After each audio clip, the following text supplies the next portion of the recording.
नमस्कार। आज हम एक ऐसी कहानी की दुनिया में चलेंगे जो रोंगटे खड़े कर देती है। ये सिर्फ कोई डरावनी कहानी नहीं है, बल्कि इस बात का एक गहरा विश्लेषण है कि कैसे रात में सुनाई देने वाली एक मामूली सी दस्तक हमारे अंदर के सबसे बड़े डर को जगा सकती है। तो कहानी शुरू होती है आरव से, एक लड़का जो शहर के शोर शराबे से दूर एक बिल्कुल शांत घर में रहता था। पढ़ाई करने के लिए, देर रात तक जागने वालों के लिए एकदम परफेक्ट जगह थी। मतलब बाहर से देखने में सब कुछ एकदम नॉर्मल और सेफ लगता था। लेकिन कभी-कभी जो चीजें शांत दिखती हैं, उनके पीछे एक गहरा राज छिपा होता है। उसके बेडरूम की जो खिड़की थी, वो एक बिल्कुल सुनसान खाली मैदान की तरफ खुलती थी। और बस एक रात इसी शांति में एक ऐसी आवाज गूंजी जिसने सब कुछ बदल कर रख दिया। तो यहीं से कहानी एक ऐसा भयानक मोड़ लेती है जो आरव की दुनिया, उसकी सेफ्टी की फीलिंग, सब कुछ हमेशा के लिए बदलने वाली थी। सोचिए, वो अपनी किताबों में पूरी तरह से डूबा हुआ था और तभी उसे वो आवाज सुनाई दी। टुक टुक टुक। उसकी खिड़की के शीशे पर 3 बहुत ही हल्की पर एकदम साफ दस्तकें। वो अपनी जगह पे जैसे जम सा गया। घड़ी पे नजर डाली तो टाइम हो रहा था रात के 1:47। इतनी रात को और इतने अजीब और सटीक समय पर भला कौन हो सकता है? यही सवाल उसके दिमाग में घूम रहा था। उसका दिल जोर जोर से धड़क रहा था। फिर भी उसने हिम्मत करके धीरे से पर्दा हटाया, ये देखने के लिए कि इस अजीब सी आवाज के पीछे आखिर है कौन। पर बाहर तो कोई नहीं था, सिर्फ गहरा अंधेरा, ठंडी हवा और वो खाली मैदान।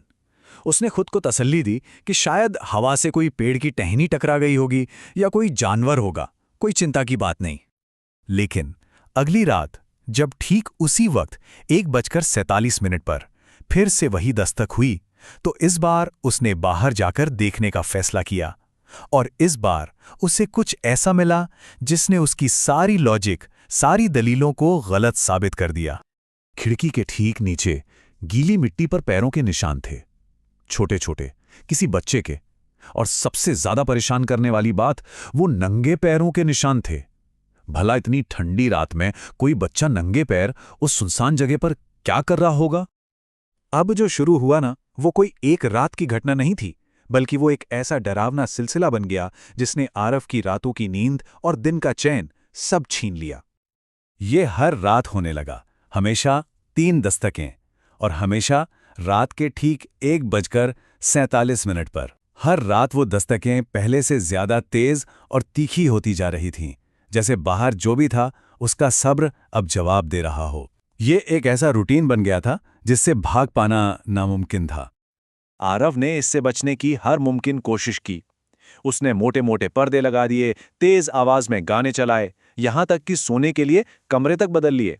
वो बस उस आवाज को अपने दिमाग से किसी भी तरह निकालना चाहता था। लेकिन कुछ भी काम नहीं आया। अगर वो हॉल में सोता तो हॉल की खिड़की पर दस्तक होती, अगर वो गेस्ट रूम में जाता तो वहां की खिड़की पर। और तभी उसे एक खौफनाक एहसास हुआ। ये दस्तक अब सिर्फ खिड़की पर नहीं थी, वो उसका पीछा कर रही थी। कई हफ्तों के डर और बिना सोई रातों के बाद एक रात आरव का डर उसकी हताशा में बदल गया और उसने एक ऐसा फैसला किया जिसने इस कहानी का रुख हमेशा के लिए बदल दिया।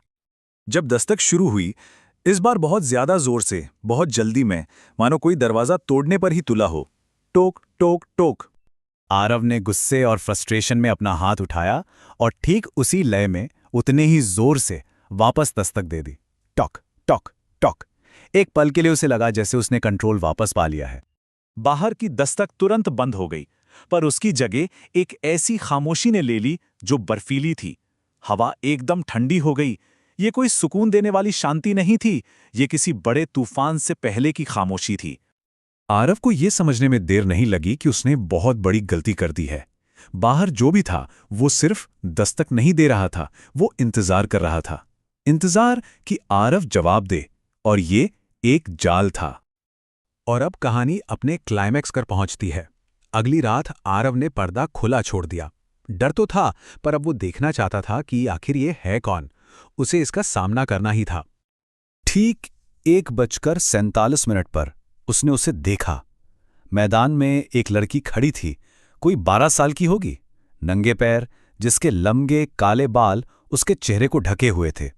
उसकी स्किन इतनी ज्यादा पीली थी जैसे उसने कभी सूरज की रोशनी देखी ही ना हो। उस लड़की ने धीरे धीरे अपना सिर उठाया। उसका एक हाथ बुरी तरह से जख्मी था। उसकी आंखें पूरी तरह से काली थीं। उनमें सफ़ेदी का नामो निशान नहीं था। और फिर वो मुस्कुराई, एक लंबी, अजीब और बिल्कुल अननेचुरल मुस्कान जो जैसे उसके कानों तक खिंच गई थी। और फिर उसने दोबारा दस्तक दी, लेकिन इस बार आवाज बाहर से नहीं आई। वो दस्तक खिड़की के अंदर से आई थी, आरव के कमरे के अंदर से। ये नामुमकिन था, पर यह हो रहा था। अब आरव के लिए भागने की कोई जगह नहीं बची थी।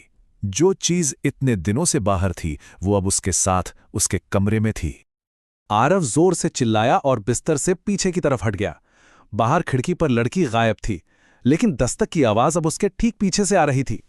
वो मुड़ा तो देखा कि वही लड़की उसके बिस्तर के पास खड़ी है। दूरी अब खत्म हो चुकी थी। आरव उस रात डर के मारे घर से भाग गया और फिर कभी लौटकर नहीं आया। जब अगले दिन पड़ोसी पुलिस के साथ अंदर गए तो घर में एकदम सन्नाटा था, लेकिन खिड़की के शीशे पर अंदर की तरफ 3 छोटे छोटे हाथों के निशान छपे थे और उसके बिस्तर के पास वाली दीवार पर कुछ लिखा था। कांपती हुई लिखावट में सिर्फ 4 शब्द थे। पहले तुमने दस्तक दी। ये एक इल्जाम था, एक तरह का जवाब। आरव ने उस चीज को अंदर आने का न्योता दे दिया था। उसने खेल का नियम तोड़ा था। लेकिन कहानी यहीं खत्म नहीं होती।